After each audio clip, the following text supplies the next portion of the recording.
L'Aerox est lancé en Allemagne à la fin des années 2010 et la première édition a lieu à Hambourg en 2018. Le format se veut à la fois accessible, participation de masse et mesurable, standardisation mondiale. Sa popularité augmente fortement au milieu des années 2020 avec une présence dans de nombreux pays, des calendriers étoffés et une médiatisation croissante. La discipline se développe fortement en France en 2024 avec des étapes majeures à Paris et dans plusieurs grandes villes. En avril 2025, un événement Aerox au Grand Palais réunit plus de 10 000 participants. La course se décompose de manière suivante. Commence avec 1 km. Il y a au total 8 stations, 1 km entre chaque station. Les stations sont les suivantes: skieur, 1 km à faire. Sled push, 50 mètres, soit 2 allers-retours. Sled pull, la même chose. Burpees broad jump, 80 mètres. Rameur, 1 km. Farmer carry, 200 mètres. Fente lestée, 100 mètres. Et pour terminer, 100 wall ball. Créé par Christian Taus, il affirme au monde son objectif. La plupart des gens ne savaient pas pourquoi il s'entraînait. Je leur ai donné une raison. Ils vont pouvoir se défier à l'Aerox. All season long, they've chased this moment. This is the final moments before the start. The final opportunity for them to take a deep breath and get ready for the race. The lights are turning off, and when they go off, the race is on. They'll start here in the final qualification to the World Championship. Pour le double pro homme. C'est pas notre premier, on en avait déjà fait un chacun il y a un moment, mais en mixte. Cette fois l'objectif, faire le meilleur temps possible, et pour une première, on se fixe un sub 1h10 en pro. Ce qui veut dire courir en allure 4,30 de moyenne et faire les épreuves tout aussi rapidement. Mais qu'est-ce que ça représente concrètement 1h10 sur un Aerox Pro? Et c'est quoi la différence entre Open et Pro? Et est-ce qu'il y a de grands changements entre les deux catégories? Je veux pas vous perdre. Ce que font généralement les gens, c'est qu'ils commencent en Open pour ensuite passer en Pro. Mais effectivement, la différence entre les deux est notable. Mais c'est quoi la différence entre les deux? C'est la charge. Ce sont les mêmes stations, mais par exemple, au sled push, c'est 200 kg en Pro pour 150 en Open. Le sled pull, c'est 150 en Pro pour 100 en Open. Pareil pour les farmer carry, 32 pour 24 en Open. Et les fentes, 30 en Pro pour 20 en Open. Et les charges varient en fonction du Pro, Open Femme, des mix, etc. Donc il faut retirer 50 kg de charge pour les sleds en Open. Et oui, c'est ce qui rend l'Aerox une discipline ultra complète entre le run et la force. Car effectivement, les meilleurs dans ce sport sont d'excellents coureurs, il y a quand même 8 km à faire. Mais ça ne suffit pas. Le sled push requiert une telle demande d'énergie et le plus dur à chaque fois, c'est de repartir sur des allures de course telles que des 5 km ou des 10 km. Les pros sont en allure 3,10 par exemple et ils commencent en sub 3. Ça requiert de soumettre son corps dans des états très rudes. En soi, ok,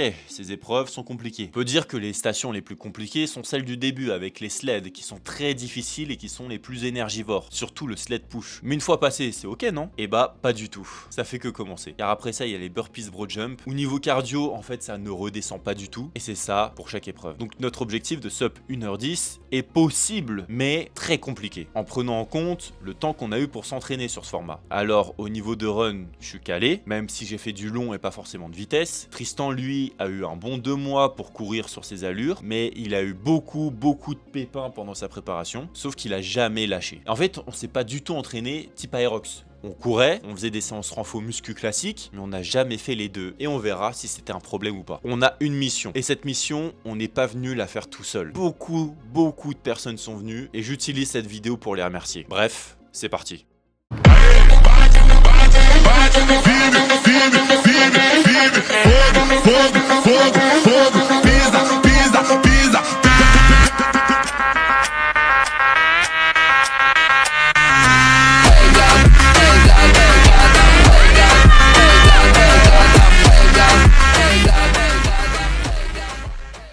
La course commence. Comme je vous l'ai dit, le but c'est d'avoir une moyenne de 4,30 au kilomètre. Et on part en 4 ans. Je vais pas vous mentir, le premier kilomètre, j'avais comme prévu d'aller un peu plus vite, mais c'était le temps de s'acclimater à l'allure. Mais surtout, le départ est rude. Tout le monde se pousse, il faut faire sa place. On arrive au skiorg et comme prévu, on fait notre répartition. Je dois commencer et terminer toutes les épreuves car je suis le meilleur coureur. Et mon but, c'est de laisser Tristan se reposer pour repartir sur une allure de 4,30. Alors la répartition au skiorg, c'était 150 mètres chacun 2 fois, 100 mètres, 100 mètres et je terminais avec 200 mètres. J'ai laissé 200 mètres de récup pour Tristan. Et on repart en 4-0. Alors vient le sled push, l'une des épreuves les plus compliquées. On dit souvent qu'après un sled push, si tu t'es cramé, ta course est déjà finie. Je fais une allée en unbroken pour laisser le temps de Tristan de récupérer. La plupart du temps, c'est assez rare, hein. Les gens, faut savoir qu'ils prennent des pauses. Tristan refait pratiquement une allée complète et je termine en faisant la course avec les gars à côté. Et on aura le 39e temps au sled push sur tous les participants en 1,52. Mais ça a attaqué mes jambes et j'essaye de repartir tant bien que mal. On refera le tour en 4,37. On arrive au sled push. Tristan est fatigué. De base, c'était lui qui devait commencer. On me voit l'attendre parce que c'est lui qui a le plus de force entre nous deux. Sauf que la force statique ne vaut rien quand tu as le souffle coupé. On mettra 3 minutes à faire cette épreuve. Les jambes n'ont pas trop été attaquées,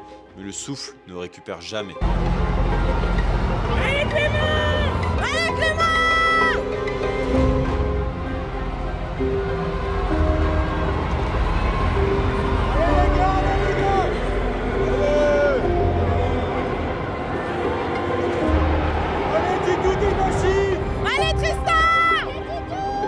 On repart, 4e run, 4,38, une seconde plus lent. Et là, c'est l'heure des burpees. C'est peut-être la station que je préfère. Alors j'essaye d'aider le Tristan au mieux. Et on décide de faire 5,5. Mais je termine. Et là, les jambes sont lourdes, car le 5e run, on le fera en 4,56.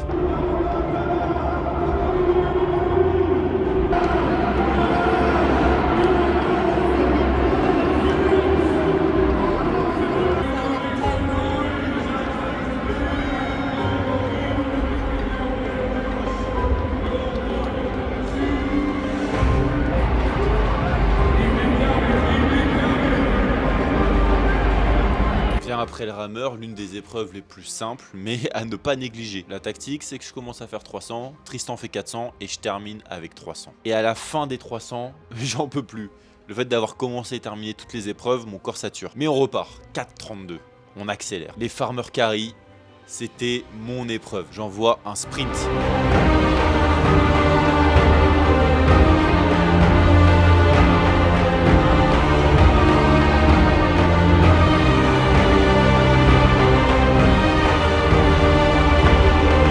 Pu continuer, mais je voulais aussi que Tristan kiffe un peu son épreuve. Et après ça, on repart en 4,58. Ce sera notre run le plus long pour les fentes qui ont été interminables.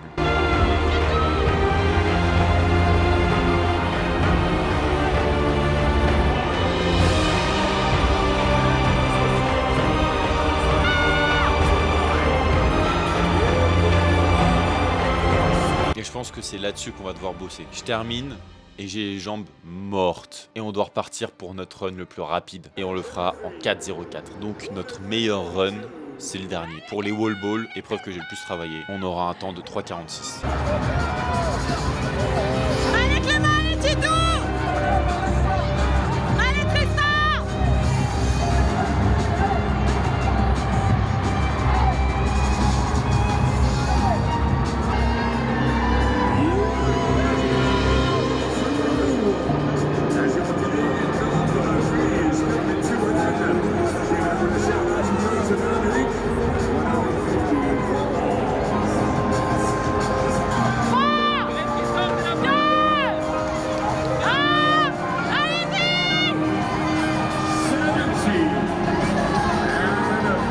Et avec tout ça, on termine en 1h09 et 53 secondes. Tout pile, on a réussi. Mais je vous ai menti depuis le début. On rembobine.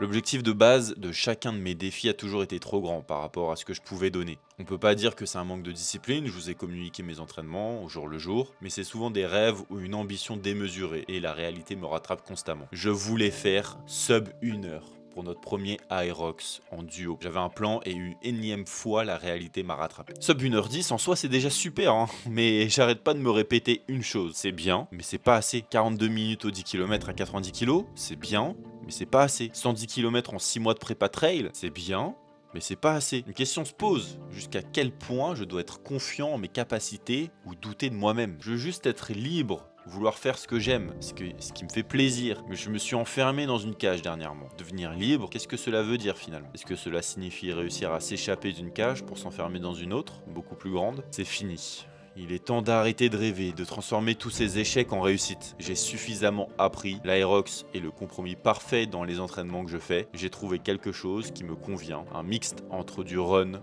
et un effort physique, une prépa qui me prépare pour tout. J'ai quelques vengeances à prendre, à plus.